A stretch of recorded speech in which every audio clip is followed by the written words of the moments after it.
Dia 11 de janeiro. Seja muito bem-vindo ao plano de leitura anual com Lana e Rosane. Hoje nós vamos ler de Gênesis 31 a Gênesis 32. Gênesis capítulo 31. Jacó ficou sabendo que os filhos de Labão andavam dizendo o seguinte: Jacó está tirando tudo o que é do nosso pai. É às custas do nosso pai que ele está ficando rico. Jacó também notou que Labão já não se mostrava tão amigo como antes. Então o Senhor Deus disse a Jacó: volte para a terra dos seus pais. Onde estão os seus parentes? Eu estarei com você. Aí Jacó mandou chamar Raquel e Leia para que viessem ao campo, onde ele estava com as suas ovelhas e cabras. Quando chegaram, ele disse: tenho reparado que o pai de vocês já não se mostra tão amigo como antes. Mas o Deus do meu pai tem estado comigo. Vocês sabem muito bem que tenho me esforçado muito, trabalhando para o pai de vocês. Mas ele me tem enganado e já mudou meu salário umas 10 vezes. Porém, Deus não deixou que ele me prejudicasse. Quando ele dizia: os cabritos com manchas serão seu salário, aí as fêmeas tinham crias manchadas. E quando ele dizia: os cabritos listrados serão o seu salário, aí as crias saíam todas listradas. Assim que Deus tirou os rebanhos do pai de vocês e os deu a mim. Um dia, quando os animais estavam no tempo do cruzamento, eu tive um sonho. Eu vi que os bodes que cobriam as fêmeas eram listados, malhados e manchados. O anjo de Deus me chamou pelo nome e eu respondi: aqui estou. Então ele continuou: veja, todos os bodes que estão cruzando são listados, malhados e manchados. Eu estou fazendo com que isso aconteça porque tenho visto o que Labão está fazendo com você. Eu sou o Deus que apareceu a você em Betel, onde você me dedicou uma pedra, derramando azeite sobre ela, e onde você me fez uma promessa. Agora prepare-se, saia desta terra e volte para a terra onde você nasceu. Então Raquel e Leia responderam: não sobrou nada para herdarmos do nosso pai. Ele nos trata como se fôssemos estrangeiras. Ele até nos vendeu e depois gastou todo o dinheiro que recebeu como pagamento. Toda a riqueza que Deus tirou do nosso pai é nossa e dos nossos filhos. Portanto, faça tudo o que Deus mandou. Jacó se preparou para voltar a Canaã, onde morava Isaque, o seu pai. Fez com que os seus filhos e suas mulheres montassem os camelos, ajuntou tudo o que tinha e partiu, levando todos os animais que havia conseguido com o seu trabalho na Mesopotâmia. Labão, o pai de Raquel, havia ido para outro lugar, a fim de cortar a lã das suas ovelhas. Enquanto ele estava fora, Raquel roubou as imagens dos deuses da casa dele. Foi assim que Jacó, sem avisar que ia embora, enganou Labão, o arameu. Fugindo com tudo o que tinha, atravessou o rio Eufrates e foi na direção da região montanhosa de Gileade. Labão vai atrás de Jacó. 3 dias depois, Labão ficou sabendo que Jacó havia fugido. Ele reuniu seus parentes e foi atrás de Jacó. 7 dias depois, Labão alcançou Jacó na região montanhosa de Gileade. Naquela noite, Deus apareceu num sonho a Labão, o arameu, e disse: cuidado, não faça nada a Jacó. Labão alcançou Jacó na região montanhosa de Gileade, onde ele estava acampado. E Labão e os seus parentes acamparam no mesmo lugar. Aí Labão disse a Jacó: por que foi que você me enganou levando as minhas filhas como se fossem prisioneiras de guerra? Por que você me enganou fugindo desse jeito, sem me dizer nada? Se você tivesse falado comigo, eu teria preparado uma festa alegre de despedida, com canções acompanhadas de pandeiros e de liras. Você nem me deixou beijar os meus netos e as minhas filhas. O que você fez foi coisa de gente sem juízo. Eu poderia ter feito muito mal a vocês. Mas na noite passada, o Deus do seu pai me disse assim: cuidado, não faça nada a Jacó. Eu sei que você foi embora porque tinha saudades de casa. Mas por que foi que você roubou as imagens dos deuses da minha casa? Jacó respondeu: eu fiquei com medo, pois pensei que o Senhor ia me tirar as suas filhas à força. Mas se o Senhor achar as suas imagens com alguém aqui, essa pessoa será morta. Os nossos parentes são testemunhas. Se o Senhor encontrar aqui qualquer coisa que seja sua, pode levar. Acontece que Jacó não sabia que Raquel havia roubado as imagens. Labão entrou na barraca de Jacó, depois na de Leia e depois na das 2 escravas, porém não encontrou as suas imagens. Então foi para a barraca de Raquel. Aí ele procurou em toda parte, porém não achou nada, pois Raquel havia posto as imagens numa sela de camelo e estava sentada em cima. Ela disse ao pai: o Senhor não fique zangado comigo por eu não me levantar, mas é que estou menstruada. Foi assim que Labão procurou as suas imagens sem as encontrar. Aí Jacó ficou zangado.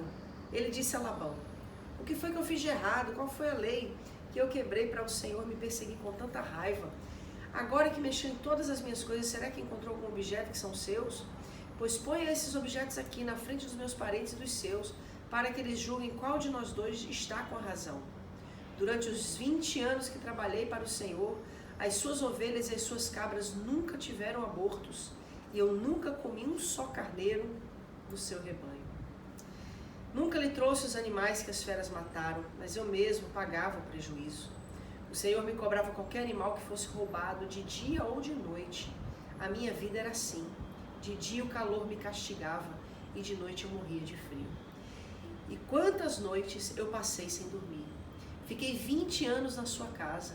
Trabalhei 14 anos para conseguir as suas 2 filhas e 6 anos para conseguir os seus animais. E ainda por cima o Senhor mudou o meu salário umas 10 vezes. Se o Deus dos meus antepassados, o Deus de Abraão, o Deus a quem Isaac temia, não tivesse estado comigo, o Senhor teria me mandado embora com as mãos vazias. Mas Deus viu o meu sofrimento e o trabalho que tive, e ontem à noite Ele resolveu a questão.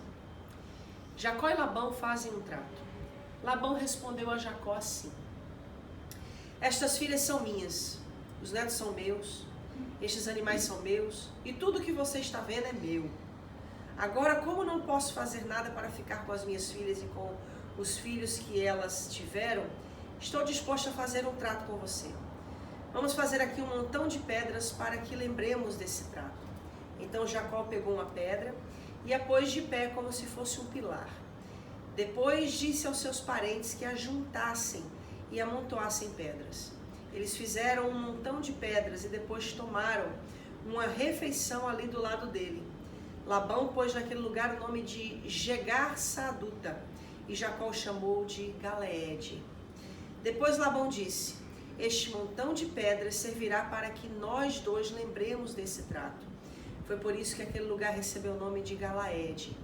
E também teve o nome de Mispa, porque Labão disse: que o Senhor Deus fique nos vigiando quando estivermos separados um do outro.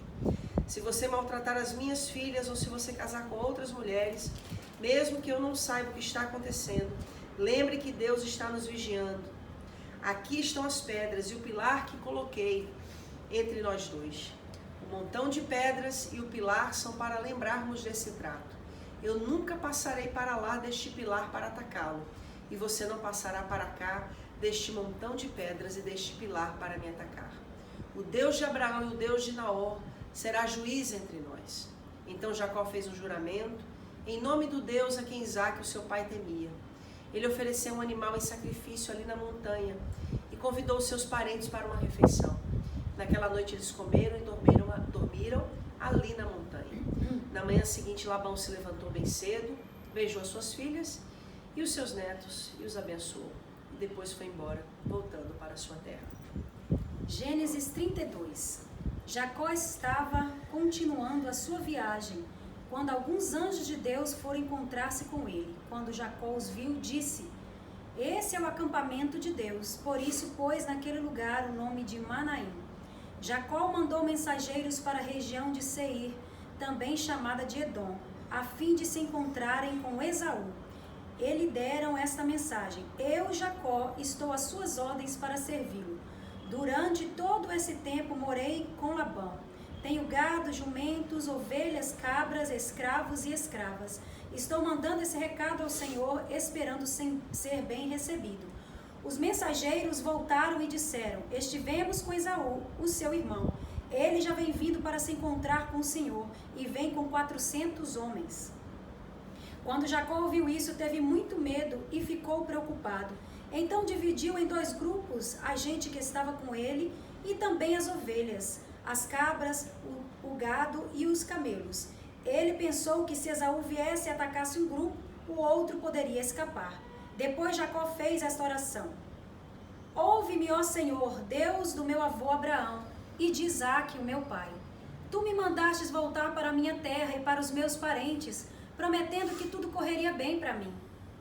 Eu, teu servo, não mereço toda a bondade e fidelidade com que me tens tratado. Quando atravessei o rio Jordão, eu tinha apenas um bastão e agora estou voltando com esses 2 grupos de pessoas e animais. Ó Senhor, eu te peço que me salves do meu irmão Esaú. Tenho medo de que ele venha e me mate, e também as mulheres e as crianças. Lembra que prometestes que tudo me correria bem e que os meus descendentes seriam como a areia da praia, tantos que ninguém poderia contar. Naquela noite Jacó dormiu ali. Depois ele escolheu alguns de seus animais para dar de presente a Esaú.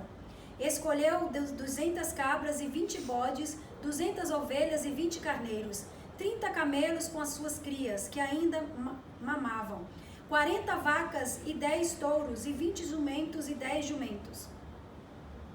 Jacó dividiu esses animais em grupos e pôs um empregado para tomar conta de cada grupo.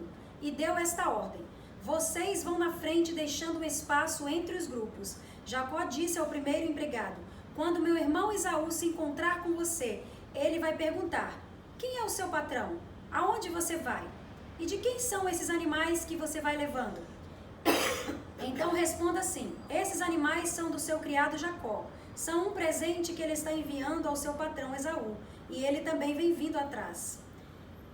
Também ao segundo e ao terceiro e a todos os outros que tomava conta dos grupos, Jacó disse: quando vocês se encontrarem com Esaú, digam a mesma coisa. E não esqueçam de dizer isso: o seu criado Jacó vem vindo aí atrás. É que Jacó estava pensando assim: vou acalmar Esaú com os presentes que irão na minha frente. E quando nos encontrarmos, talvez ele me perdoe. Desse modo, Jacó mandou os presentes na frente e passou aquela noite no acampamento. Naquela mesma noite, Jacó se levantou e atravessou o rio Jaboque, levando consigo as suas 2 mulheres, as suas 2 concubinas e os seus 11 filhos.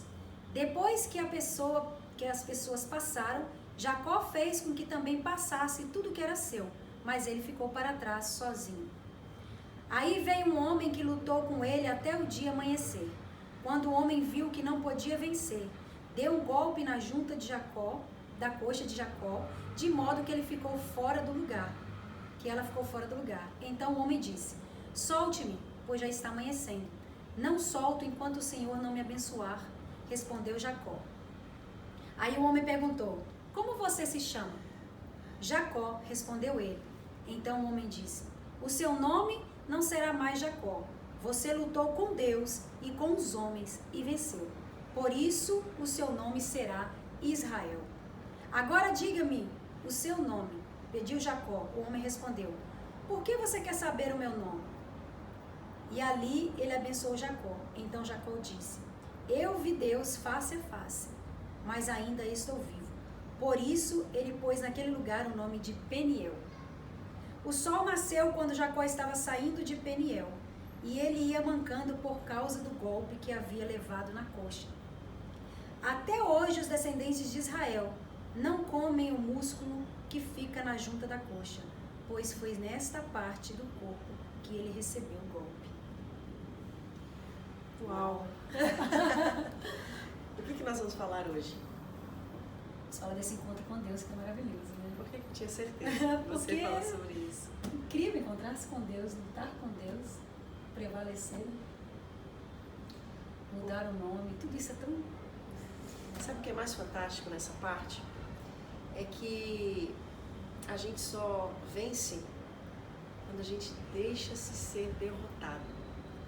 A maior vitória é ser derrotado por Deus. E muitas pessoas não conseguem entender isso. Jacó, ele passou por todo esse processo na narrativa anterior, quando ele tenta argumentar a sua causa com Labão, o seu sogro. Ele fala desses 20 anos que ele passou ali com Labão. E todo o processo de colheita, toda a dureza de vida que ele vivenciou. A gente vê aí Jacó como um homem rico, um homem com muitos rebanhos, mas ele deixa claro, olha, foram muitos dias debaixo de um sol escaldante, foram noites passadas em claro, noites passando frio. Ou seja, pagou um preço. Pagou um preço. Trabalhei 14 anos pelas minhas esposas, 6 anos para te dar rebanho e para conquistar o meu rebanho. Você mudou meu salário 10 vezes. Então é depois de todos esses anos que as adversidades geraram no caráter de Jacó uma transformação, que Deus veio ao encontro dele. E sozinho, a Bíblia deixa muito claro que o encontro que Deus teve com Jacó foi quando ele estava sozinho. A gente precisa entender que Deus colocou pastores para nos guiar, mas a nossa comunhão, a nossa transfundação, a nossa transformação, a nossa regeneração, a mudança daquilo que Deus quer fazer na nossa vida parte realmente de um algo a sós com Deus, de um algo somente entre Deus e a gente. E é exatamente o que acontece. E quando Deus está ali com Jacó, Jacó está lutando ali, porque o que a palavra de Deus deixa claro é que Jacó não queria voltar para a sua casa com a mesma identidade que saiu. E sabe o que é interessante? Você tá linda, viu? Obrigada. E sabe o que é interessante? É que a Bíblia fala que Abraão, Deus manda sair da sua terra e da sua parentela. Jacó, Deus manda ele voltar para a sua terra e para a sua parentela. Deus tem uma maneira específica de lidar com cada pessoa. A maneira como Deus agiu com você não significa que Ele vai agir comigo. Muitas vezes as pessoas hoje estão atrás de métodos e fórmulas. Funcionou com fulano, vai funcionar comigo? Não! Deus tem uma maneira de tratar, de entrar na vida de cada pessoa ali no seu silêncio, né? Na sua separação, às vezes aqui dentro com Deus, né? Esse reconhecimento de que Deus e você é que fazem parte desse, que é essa dupla nesse momento da sua vida que vai fazer toda a diferença, né? E sabe o que é interessante? É que a Bíblia fala que Jacó começou a perceber as dificuldades aonde ele estava. E muitas vezes a gente enxerga as dificuldades como obstáculo. E as dificuldades, elas só estão apontando um novo direcionamento que Deus está nos dando. E aí Jacó busca a Deus e aí Deus fala para ele, não, é porque está na hora de você voltar para a casa dos seus pais. Nós precisamos começar a olhar as circunstâncias ao nosso redor. Né? Às vezes, como eu sempre falo, a gente espera coisas grandes, né? Uma voz do céu dizendo algumas coisas, nos direcionando especificamente, mas Deus, Ele está em coisas, detalhes pequenos, situações que para nós parecem corriqueiras, mas não é muitas vezes, todas as vezes, é Deus trabalhando no nosso caráter, na nossa compreensão do tempo dele na nossa vida, não é verdade? Com certeza. Essa palavra hoje foi profunda, tremenda, e para encerrar com minha palavra final, depois se você quiser acrescentar, deixe-se ser marcado por Deus, deixe as pessoas verem você mancando, para que por onde você passar, você não precise dizer nada, mas que todos saibam que você caminha na dependência do que Ele tem para fazer na sua vida. Quando a gente paga o preço, entendendo as nossas responsabilidades, entendendo a quem nós servimos, conhecendo a quem nós servimos, quando a gente paga o preço, com certeza, o Senhor vai estar sempre nos guiando ao próximo passo. Ele vai estar sempre nos mostrando o próximo passo. E nesse processo, a nossa personalidade é mudada, né? O nosso comportamento é mudado, o nosso modo de pensar é transformado. O Senhor trabalha dentro de nós, não somente nessa guerra, mas é no reconhecimento aqui dentro de que Ele está no meio da guerra, de que Ele sabe para onde está nos levando. Confia. Amém. Até Gênesis 33.